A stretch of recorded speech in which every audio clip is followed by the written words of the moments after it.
Hello friend, मेरा नाम सुनील है। सुनील सॉल्यूशंस में आप लोगों का स्वागत है। ठीक है, तो आज का देखिए हम लोगों का कॉन्सेप्ट है डिस्प्ले लाइट एंड ग्राफिक्स का। तो देखिए डिस्प्ले लाइट ग्राफिक्स सेक्शन दो टाइप का होता है। एक होता है TFT display light graphics section, एक होता है AMOLED display light graphics section. ठीक है, इनमें ज़्यादा कुछ डिफरेंस नहीं होता है, बट थोड़ा बहुत डिफरेंस होता है। हम लोग समझेंगे आज AMOLED display and light graphics section को। ठीक है, तो आज का कॉन्सेप्ट यही है। तो स्टार्ट करते हैं, आइए। तो देखिए हम लोग का सबसे पहले एक डिस्प्ले कनेक्टर।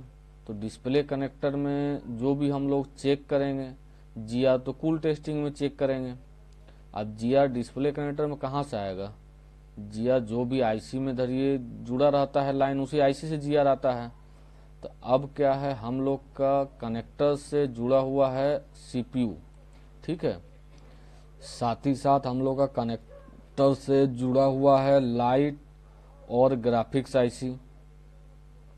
तो देखिए सीपीयू का प्रोटोकॉल क्या है डिस्प्ले का ग्राफिक्स का लिए। तो सीपीयू का प्रोटोकॉल इतना है, सीपीयू से हम लोग का टोटल 10 मीपी लाइन आउट होता है, जो कि सीधा जुड़ा रहता है डिस्प्ले कनेक्टर से। आप देख पा रहे हैं सीपीयू से टोटल 10 मीपी लाइन आउट हुआ है, जो कि सीधा जुड़ा हुआ है डिस्प्ले कनेक्टर में।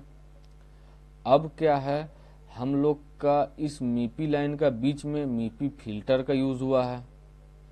कुछ कुछ कंडीशन में आपको देखने को मिलेगा जो 0 ohms का रजिस्टर का यूज हुआ है। कुछ कुछ कंडीशन में आपको देखने मिलेगा कि कोई भी कंपोनेंट का यूज नहीं हुआ है, डायरेक्ट आपका सीपीयू से निकल के कनेक्टर तक आ गया है। तो मीपी लाइन, ठीक है। अब मीपी लाइन का जीआर क्या होता है? तो देखिए मीपी लाइन का मान के चलिए, अगर मेरा पहला लाइन का जीआर अगर मेरा 340 आए, तो सब का मेरा 340 आना चाहिए। 5-10 का डिफरेंस रहता है। ठीक है, तो मीपी का इतना प्रोटोकॉल समझ में आ रहा है कि हम लोग का 10 मीपी लाइन का जीआर सेम होना चाहिए। 5, 10, 15 का डिफरेंस अगर रहा तो कोई इशू नहीं है। ठीक है, अब देखिए टोटल 10 जो मीपी लाइन है, 10 मीपी लाइन में हम लोग का 8 देखिए डाटा का लाइन है, 2 क्लॉक का है। दिख रहा है ना? देखिए 4 नीचे 4 ऊपर, ये हो गया डाटा का। बीच वाला जो 2 है क्लॉक वाला है। तो इसमें क्या है, अब देखिए जो जीआर लेंगे हम, तो डाटा सारा का जीआर सेम रहेगा। क्लॉक का जीआर में थोड़ा डिफरेंस आ जाता है 10-15 का। तो इसीलिए हम लोग शुरू में ही समझ लिए जो मीपी लाइन का जीआर जब भी लेंगे, जीआर हम लोग का सारा सेम होना चाहिए। 5, 10, 15 का डिफरेंस होना चाहिए, बस। कोई इशू नहीं है उतना डिफरेंस में। ठीक है, तो अब का है, हम लोग का सारा मीपी प्रोटोकॉल इतना ही काम करता है। अगर कोई कारण से अगर मीपी फिल्टर खराब हो जाए, या फिर अगर 0 ohms का रजिस्टर यूज हुआ है, 0 ohms का रजिस्टर अगर ओपन हो जाए, तो हम लोग मीपी फिल्टर और 0 ohms का रजिस्टर को जगह हम लोग इसको शॉर्ट कर सकते हैं। ठीक है, तो अगर कोई कारण से आपका मीपी फिल्टर डैमेज हो, तो आप इसको शॉर्ट करके भी काम चला सकते हैं, आपका प्रॉब्लम सॉल्व होगा। अब देखते हैं, अब देखिए यहाँ पर ग्राउंड मेंशन किया हुआ है। ठीक है, उसका बाद हम लोग का सीपीयू से कौन सा लाइन आता है? तो अब देखिए सीपीयू से हम लोग का लाइन आता है रीसेट का। ठीक है, सीपीयू से लाइन आता है रीसेट का। तो अब रीसेट में कुछ कुछ कंडीशन में देखा जाएगा, आपको पावर से पुलअप देके 1.8 वोल्ट दिया रहता है।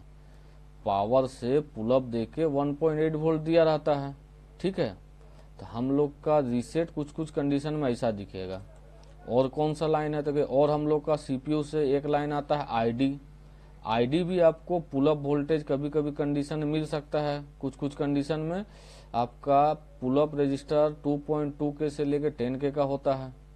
ठीक है, तो उसमें 1.8 वोल्टेज दे के पुल अप वोल्टेज दिया रहता है कुछ कुछ कंडीशन में, रीसेट एंड आईडी में।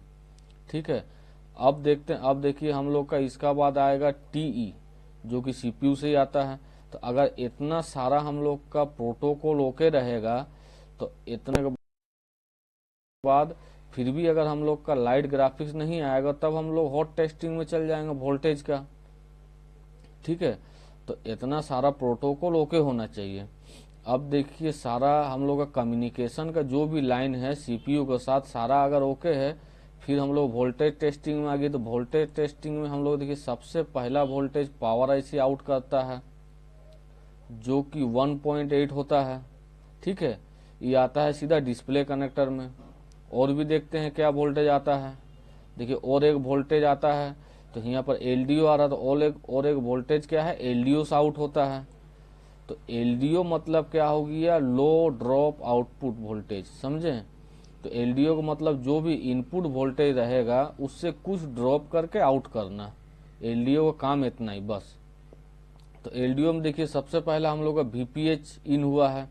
ठीक है, एलडीओ में सबसे पहला क्या इन हुआ है, वीपीएच। अब वीपीएच इन होने के बाद में एलडीओ के आउटपुट बनाएगा, तो एलडीओ में ईएन आना चाहिए।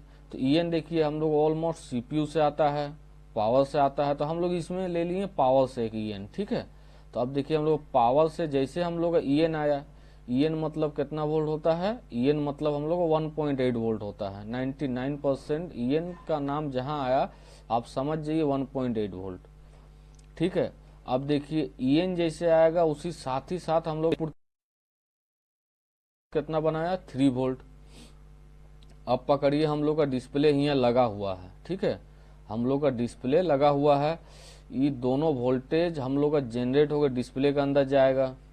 डिस्प्ले को पूरा चेक करें, वाटर डैमेज है या फिर टूटा हुआ है। अगर डिस्प्ले कोई भी कारण से डैमेज होगा तो फिर हम लोगों का है डिस्प्ले कनेक्टर से आउटपुट वोल्टेज नहीं निकलेगा। अगर डिस्प्ले सही होगा तो आउटपुट वोल्टेज निकलेगा। तो आप इतना समझ जाइए, एमोल्ड का कोई भी light and graphics related issue आएगा तो 99% केस में न्यू डिस्प्ले लगाने से प्रॉब्लम सॉल्व होता है, क्योंकि एमोल्ड का लाइट ग्राफिक्स सेक्शन जल्दी डैमेज नहीं होता है। ठीक है, अब देखते हैं इसको। देखिए EN1 एंड EN2 जो है हम लोग का डिस्प्ले से आ रहा। ठीक है, डिस्प्ले से आउट होके EN1 एंड EN2 कहाँ आ गया, लाइट और ग्राफिक्स आईसी में। तो इतना समझिए जो यही दोनों वोल्टेज हम लोग का डिस्प्ले के अंदर मीन हुआ 1.8 एंड 3 वोल्ट। जाके डिस्प्ले को पूरा चेक किया, अगर डिस्प्ले कहीं से टूटा फूटा, ब्रोकन या फिर डैमेज हो, वाटर लॉग हो, तो फिर ये दोनों वोल्टेज हम लोग का डिस्प्ले से आउट नहीं होगा। अगर डिस्प्ले सही रहेगा तो ही जाके ये दोनों वोल्टेज आउट होगा। ठीक है, तो 1.8 EN1 में भी रहेगा, 1.8 EN2 में भी रहेगा। ठीक है, अब का है हम लोग का कोई भी अगर आपको चेक करना है जो डिस्प्ले सही है कि नहीं है, तो हम EN1 और EN2 को भी चेक करके पता लगा सकते हैं जो हम लोग का डिस्प्ले प्रॉपर है, तभी जाके वोल्टेज आउट हो रहा। ठीक है, अब ये दोनों voltage light and graphics IC में आने का बाद, यह दोनों voltage light and graphics IC में आने का बाद हम लोगों का डिस्प्ले जो लाइट ग्राफिक्स आईसी वो अपना कुछ वोल्टेज जनरेट करेगा। ठीक है, देखिए पहला वोल्टेज है हम लोग का 7.3 वोल्ट जो कि लाइट ग्राफिक्स आईसी बना के देगा डिस्प्ले को।